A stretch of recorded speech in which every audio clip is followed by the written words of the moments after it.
ఓం నమః శివాయ. ఓం నమో నారాయణాయ. ఓం కర్మ నివారణ నరదృష్టి నివారణ కాళభైరవాయ నమో నమః. ఓం కాళకాలాయ విద్మహే కాళాతీతాయ ధీమహి తన్నో కాళభైరవ ప్రచోదయాతు. హరి ఓం. మా ఛానల్కి స్వాగతం. చూస్తున్న వీక్షకులకు ప్రేక్షకులకు ప్రియ కాళభైరవ భగవద్బంధులకి స్వాగతం పలుకుతూ మమ్మల్ని ఎంతగానో ఆదరిస్తూ ఉండబడినటువంటి ప్రియ సోదర సోదరీమణులకు, జ్యోతిష్ అభిమానులకు, సనాతన ధర్మ సంరక్షకులకి అందరికి కూడా అందరికన్నా ముందుగా శ్రీ మహాశివరాత్రి పండగ శుభాకాంక్షలు. అంటే మన పెద్దవారు చెప్తుంటారు, ఏ రోజు మనం ఉపవాసం ఉండినా ఉండకపోయినా జన్మకో శివరాత్రి అంటూ ఉంటారు. కనుక అలాంటి మహాశివరాత్రి రోజున మహాదేవుడి యొక్క స్మరణ, ధ్యానము, అభిషేకము, అర్చన, దర్శనము, మహాదేవుడికి జలాభిషేకము, మహాదేవుడి యొక్క చంద్ర బిల్వదలము, ఏ కార్యక్రమాన్ని చేసినా తెలిసి ఓం నమః శివాయ అన్న, తెలియక ఓం నమః శివాయ అన్న పరమేశ్వరుడి యొక్క కృప కటాక్ష వీక్షణలు మన అందరిపైన ఉండాలని మనం కూడా మనసారా కోరుకుందాం. కలియుగ కాలంలో కష్టాలను, నరదృష్టిని, శత్రు ప్రభావాలను కలిగించేటువంటి అనేక దుష్టగ్రహాలు ప్రవహిస్తూ ఉంటాయి మన అందరిపైనను కూడా. మనల్ని రక్షించే కాళభైరవుడు మన చెంతగా ఉండగా మనకేల చింత? కనుక ఈ మాఘమాసంలో సంపూర్ణమైనటువంటి అసితాంగ కాళభైరవ స్వామికి స్మరణ చేత బ్రహ్మ మనకి ఏదైతే లలాట స్థానంలో రాశాడో వాటిని సంపూర్ణంగా కష్టాలను తొలగించుకొని ఐశ్వర్యప్రదాతమైనటువంటి సువర్ణ అధ్యాయానికి స్వాగతం పలకాలని మనం కూడా మనసారా కోరుకుందాం. 1వ తారీఖు 2వ నెల 2026 నుండి 28/2/2026 వరకు పుట్టినటువంటి వారందరికీ కూడా ముందస్తుగా జన్మదిన శుభాకాంక్షలు. గతంలో వివాహం చేసుకున్న వారికి వివాహ వార్షికోత్సవ శుభాకాంక్షలు. ద్వాదశ రాశుల్లో గ్రహ గమనాలు వీక్షింపచేద్దాం. మిథున రాశిలో దేవగురు బృహస్పతి సంచార స్థితి, సింహరాశిలో కేతు సంచార స్థితి, విశేషంగా మకర రాశిలో చతుర్గ్రహ సంచార స్థితి ఎన్నడూ లేని విధంగా కనీ విని ఎరుగని రీతిలో మకర రాశిలో చతుర్గ్రహ సంచార స్థితి ఈ మహాశివరాత్రి సందర్భంగా మాస ప్రారంభంలో జరుగుతుందని చెప్పి గమనించాలి. ఆత్మకారకుడు రవి, రుణరోగ శత్రుకారకుడు కుజుడు, బుద్ధికారకుడు బుధుడు, కలత్రతకారకుడు శుక్రుడు మకర రాశిలో సంచార స్థితి. రవి బుధులు కలిసి ఉండడం వలన బుధాదిత్య రాజయోగము అని చెప్పి జ్యోతిష్య శాస్త్రం మనకు బోధిస్తుంది. కుంభరాశిలో రాహు సంచార స్థితి, మీనరాశిలో శని సంచార స్థితితో ద్వాదశ రాశుల్లో గ్రహ గమనాలు ఈ విధంగా ఉన్నాయి. సింహరాశి వారికి మాఘ పూర్ణిమ సందర్భంగా, మహాశివరాత్రి పండుగ సందర్భంగా మరియు ఒకవైపు అష్టమ శని సంచార స్థితి జరుగుతూ ఉండగా వచ్చినటువంటి మాఘ పూర్ణిమలో రవి పుష్యార్క యోగాన్ని ఎలా పొందాలి, దోషాన్ని ఎలా తొలగించుకోవాలో ఈ వీడియోలో సవివరంగా సంపూర్ణంగా తెలుసుకుందాం. సింహరాశిలో ఏ నక్షత్రాలు వస్తాయనగా మఖా నక్షత్రంలోని 4 పాదాలు, పుబ్బా నక్షత్రంలోని 4 పాదాలు, ఉత్తరా నక్షత్రం 1 పాదం కలిపితే సింహరాశి. రాశాధిపతి రవి భగవానుడు. రాశిలోనే కేతు సంచార స్థితి, విశేషంగా 6వ స్థానంలో రుణరోగ శత్రుస్థానంలో రాశాధిపతి శని భగవాను యొక్క గృహంలో సంచారం చేయడము, ఆత్మకారకుడు రవి, రుణరోగ శత్రుకారకుడు కుజుడు, బుద్ధికారకుడు బుధుడు, కాత్రకారకుడు శుక్రుడు 6వ స్థానంలో ఉన్నారు. కనుక దయచేసి అప్పులు ఇవ్వద్దు, అప్పులు కూడా తెచ్చుకోవద్దు. ఉండబడినటువంటి వాటితో సర్దుకపోగలిగినట్లయితేనే భవిష్యత్తు చాలా బాగుంటుంది.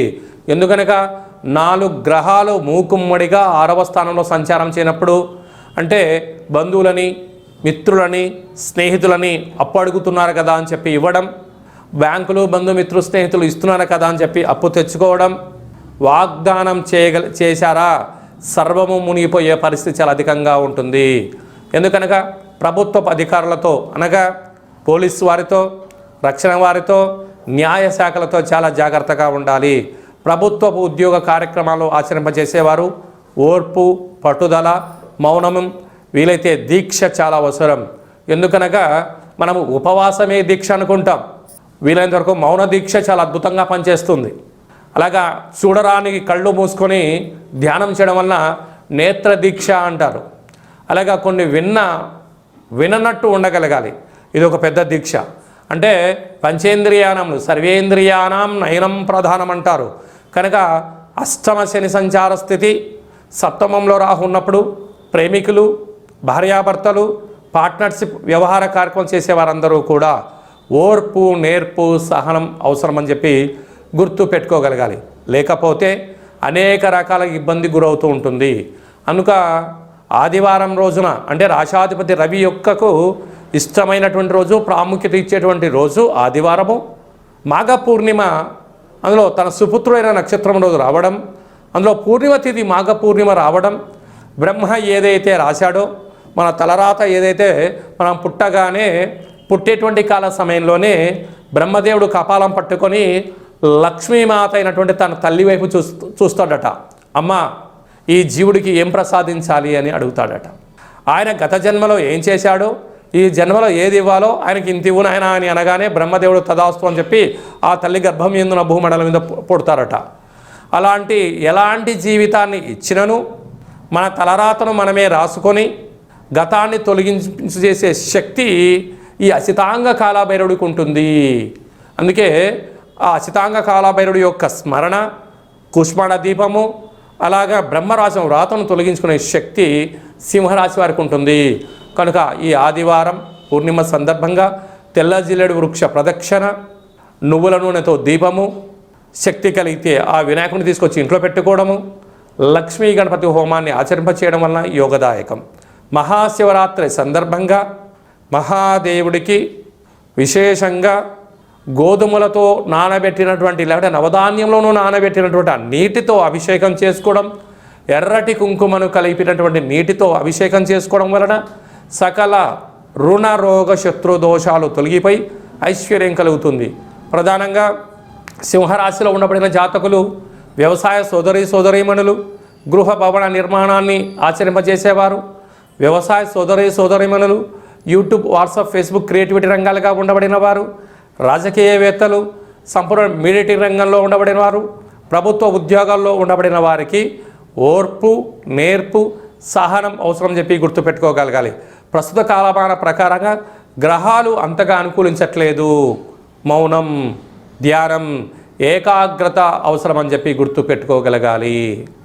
ఈ ఫిబ్రవరి మాసంలో మరియు మాఘమాసంలో ముఖ్యమైనటువంటి పండుగల గురించి క్లుప్తంగా, సవివరంగా, సంపూర్ణంగా మనం తెలుసుకుందాం.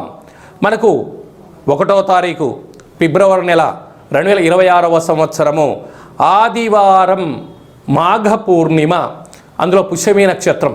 ఎంత విశేషం అంటే ఆదివారం పుష్యమీ నక్షత్రం వస్తే రవి పుష్యార్క యోగము, గురువారం రోజు పుష్యమీ నక్షత్రం వస్తే గురు పుష్యార్క యోగము అంటారు. కనుక ఆదివారం రోజు పుష్యమీ నక్షత్రం రావడం వలన మాఘస్నానము అంటే సముద్ర స్నానము, శ్రీ రమా సహిత సత్యనారాయణ స్వామి వ్రతము, గృహంలో ఆధ్యాత్మికమైన కార్యక్రమాలు చేసుకోవడం, శక్తి కలిగితే అభిషేకం చేసుకోవడం యోగదాయకం. ఆదివారం రోజు పూర్ణిమతో కూడుకున్న పుష్యమీ నక్షత్రం అవ్వడం వలన పుష్యమీ నక్షత్రాధిపతి శని భగవానుడు కర్కాటక రాశిలో ఉంటుంది.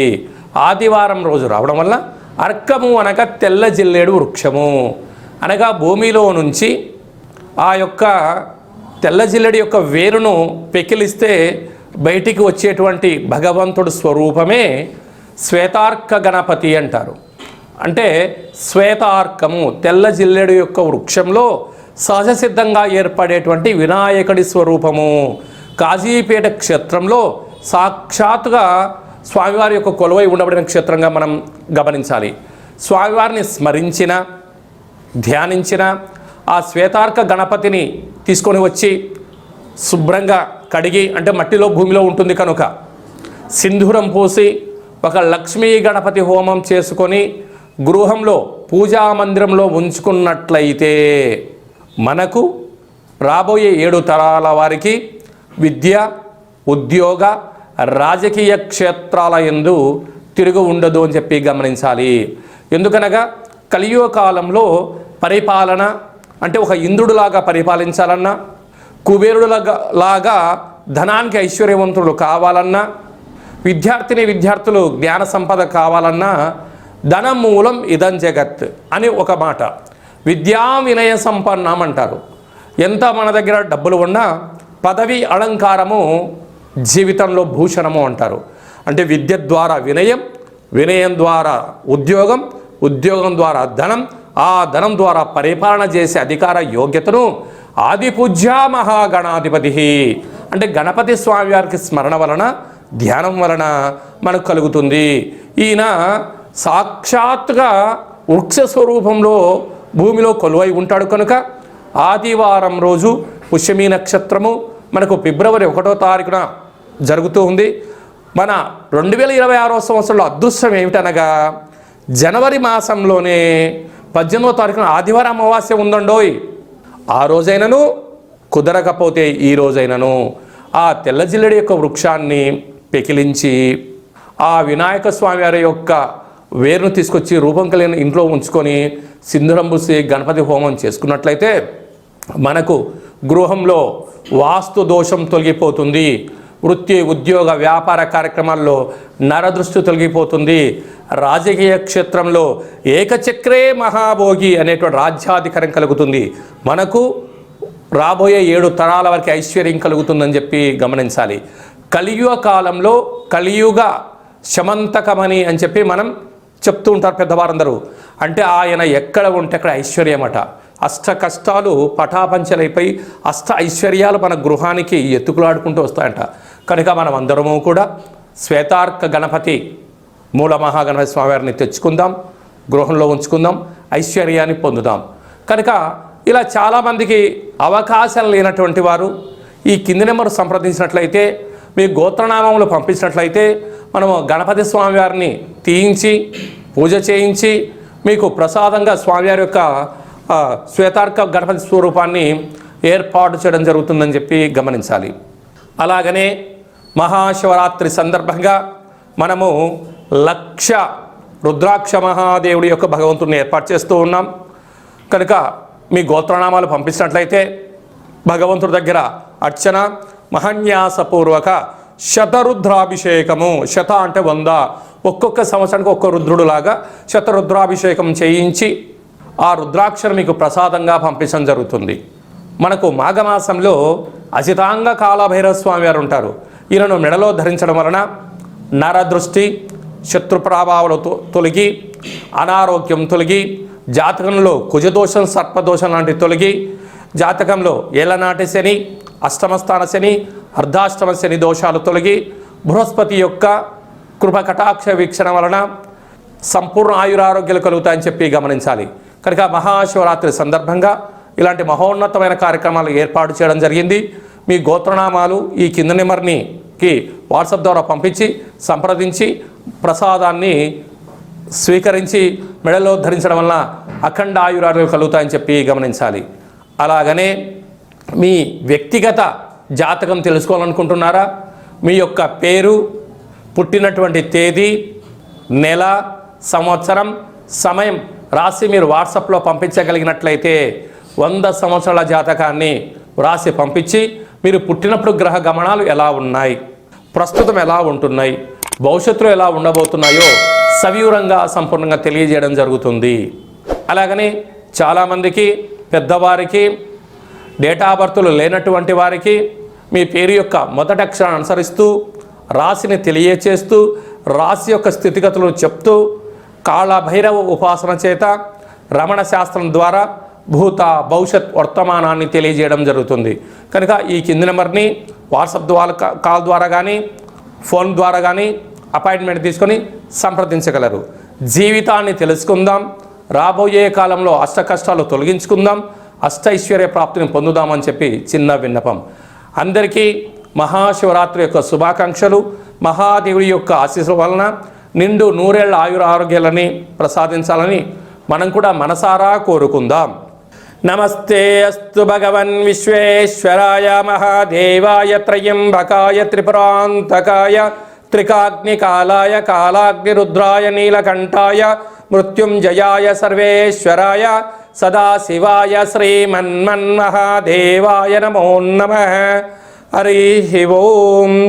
శతమానం భవతి శతాయు పురుష సతేంద్రియ ఆయుష్యేవేంద్రియే ప్రతిష్టతి. ధనం ధాన్యం బహుపుత్రలాభం శత సంవత్సరం దీర్ఘమాయు. సర్వే జనా సుఖినో భవంతు. లోకా సమస్తా సుఖినో భవంతు. సర్వం శివార్పణమస్తు. హరి ఓం. ఈ వీడియో మీకు నచ్చినట్లయితే లైక్ చేయండి, షేర్ చేయండి, మా ఛానల్ని సబ్స్క్రైబ్ చేసుకోండి. ఆధ్యాత్మికమైన భక్తి సమాచారాన్ని అందరికన్నా ముందుగా మీరు తెలుసుకోవాలి అనుకుంటున్నట్లయితే ఆల్ అనే బటన్ని టచ్ చేసి గంట బెల్లును కూడా టచ్ చేసి ఈ భక్తి సమాచారాన్ని భగవద్బంధువులకు, మిత్రులకు, స్నేహితులకు చేరవేసి హిందూ ధర్మాన్ని కాపాడండి.